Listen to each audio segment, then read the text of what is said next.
Welcome back to the channel. I was going to say welcome back to the workshop, but as you can see we're on our annual works outing. Behind me you can see there's a wonderful selection of old cars here. We couldn't be more excited to be here, so come on, come see what's here.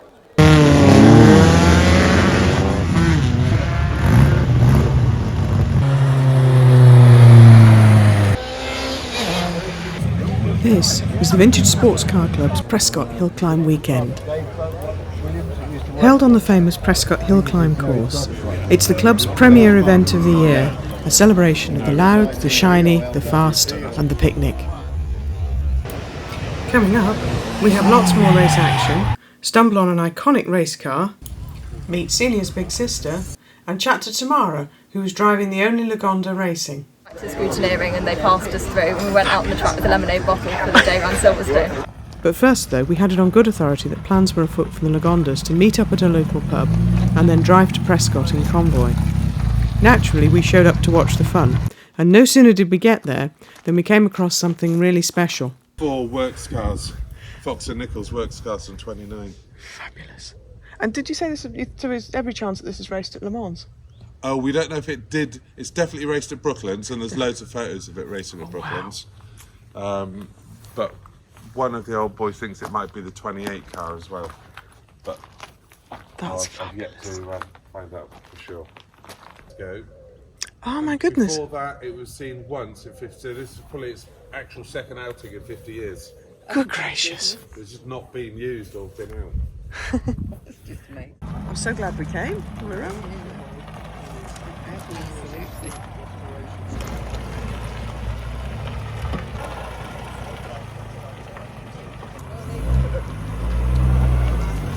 This is David and Sarah's beautiful 4.5 litre T7. It's what Celia would have looked like in her heyday. We'll be hearing a little more from David about the history of this car later in the video.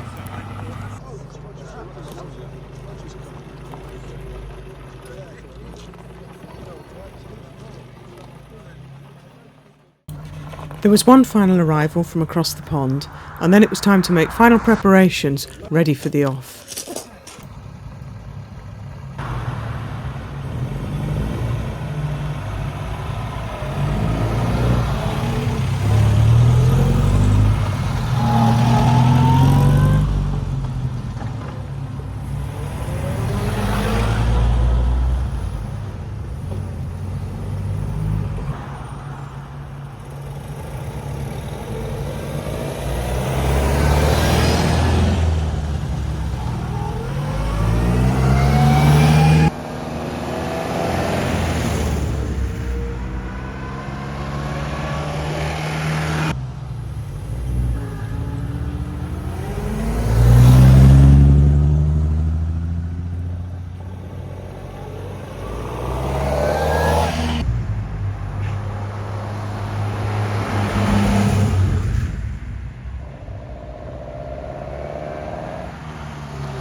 Later on, I had the opportunity to catch up with David, who was at Prescott with his wife Sarah and their beautiful M45 4.5 litre Lagonda, which, despite its bigger engine size, had caught my eye because, like Celia, it's a tourer on a T7 body style and essentially looked the same. Then I was here, in fact. Oh goodness, it was probably in the early 80s with the Alvis. And I saw a 3 litre Lagonda, and I really fell for it because it was a little bit more vintage looking than the late 30s Alvis that I had. And so I sold the Alvis and bought a 3 litre Lagonda, which I thought was beautiful. The first problem I had was driving, because of course the Alvis is wonderful from experience, and the 3 litre that I had a particularly problematic gearbox. And so I used to go on a Sunday morning when it was quiet and learn to drive. And that sounds ridiculous, having driven all these years, you know. But I did master it, and I bought this car behind me in sort of half restored condition. I took the body off with a friend, and we took everything off the chassis, and so we did it very thoroughly. My friend was a very good mechanic. I don't mind getting my hands dirty with horrible bits, and so it worked out quite well. I was going to have another dark green car, and Sarah said that's very boring. And she's very good with colour. I'm not especially. And so I sort of left it to her to look at colours. And she found the colour of the cars now in, which we're really pleased with. That's lovely. And it's a sort of aubergine, sort of red colour. It doesn't have a door this side, which I gather is like your 3 litre. The upholstery we did to match the paintwork from years ago. That's an excellent match, isn't Yeah, it? it's okay. Yeah. Really lovely. Really lovely job. I found in my dad's car, underneath the passenger seat, a big pile of newspapers, which I think my mother must have sat Oh, I on, see. much as your wife did sitting on a pile of coats. Yeah. Tell me about these rear lights. These are amazing. I don't have any of those. That's what they typically fitted. Those are the correct ones. For the king of the road, aren't they? Yeah, they're quite odd, really. Interesting. I quite like. I've got used to them. I thought they were a bit odd to begin with, but that's how they were. So it's straightforward. Could be a bit more shiny. It's a jolly sight shinier than Celia's one.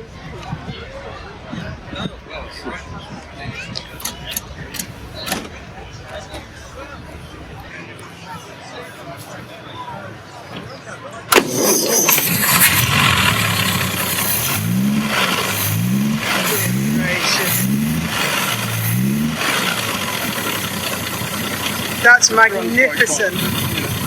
It does, doesn't it? Just ticks. Absolutely beautiful. I think this has got a BGH mag, but I think yours has got CSS scintilla. That's right. Ours is in a different place, so it's across the front. Yeah. Oh, that's wonderful. So smooth. Do you know, you could put your gin and tonic on the top of that and it wouldn't wiggle. I've also got a wonderful M45 saloon. Wonderful. That used to be, it was the original Lagonda factory demonstrator. And it was owned by Arnold Davey, who's the foremost expert on Lagondas for almost 50 years. And I was lucky to buy it from him. Before Arnold had it, I'm not sure what his role was. Friends who knew him also, when they were at Cambridge, said he was then a don at Cambridge. But before that, I think during the Second World War, he was responsible nationally for camouflage of key sites during the Second World War. But one of the roles he appears to have had was as a negotiator. So he was sent to Cyprus to negotiate with Archbishop Makarios. And as far as the car's concerned, the saloon, it was interesting that he felt the need to have his car transported to Cyprus to help him with the negotiations.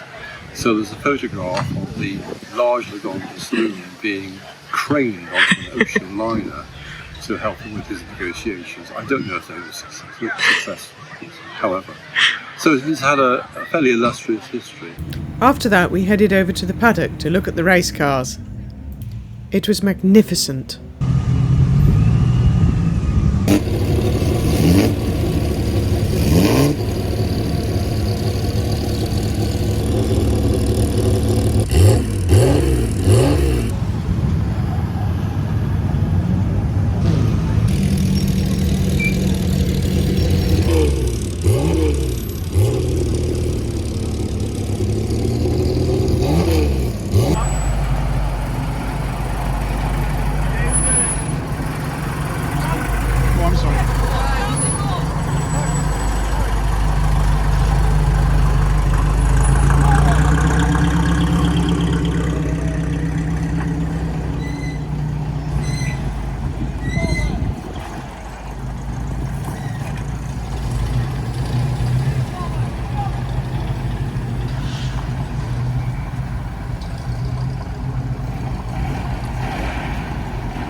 109 is a Lagonda. 109 was indeed a Lagonda, and it turned out that we had stumbled on Class 6 for 3-litre engines and over, which included the only Lagonda racing that day. We headed to the track as fast as we could to see if we could catch it at the start. We were lucky enough to be able to catch a few words with 109's drivers, Tamara and her father Nicholas. Today I'm driving an LG45 Lagonda, and this has been in my family since 1973. We've got quite a history of Lagondas as well, with my grandfather having an LG45 saloon when he first met my grandmother, and he used to go and pick her up in that and fell in love with the LG45. And then after that he decided he wanted to do a bit of racing with his brothers racing Bentleys as well. But being in love with the Lagonda, he came across an LG45 saloon, much unloved, with sort of from here backwards being woodwormed and really broken up. So himself and my dad, who was only 13 at the time, got to work with an axe and took off the back. It was unsalvageable, but they restored as much as they could of it from the bonnet forwards, managed to put together the body on the back to put it to a racing standard, which is what we've got today. So since then they had a stint of racing in the 70s, again in the 90s, and then since 2015 myself and my dad have been coming to events and getting back into racing together.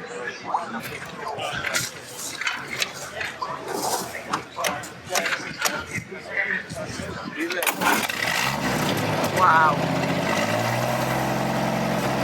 And this was one of the later Lagonda LG45s, where it's 12 from the last made, and W.A. Bentley worked on Lagondas later when he left Bentley, and he helped design the inlet manifold, so that's internal instead of having a manifold on the outside.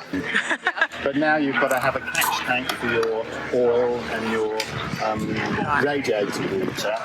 So those are sort of the new bits on the side, but that's just the modifications for what they want at their racing standard at the moment. Not as much for here, but for racing. And you didn't read the rules, did you? Yeah, because one of the first times we went racing, I think it was at Silverstone at the time, they brought in a new stipulation that you needed to have a water catchment tank, which we had read. So we asked them what in particular we could put in to make do at that time. They said basically any container would be fine. So we went back to the car, rummaged through. All we could find was a lemonade bottle. So we poured it out, got the lemonade bottle, got some hose from one of the Logstone tyres, got the hose on, attached it to the lemonade bottle, stuck it in, went back to the scrutineering, and they passed us through. And we went out on the track with the lemonade bottle for the day around Silverstone.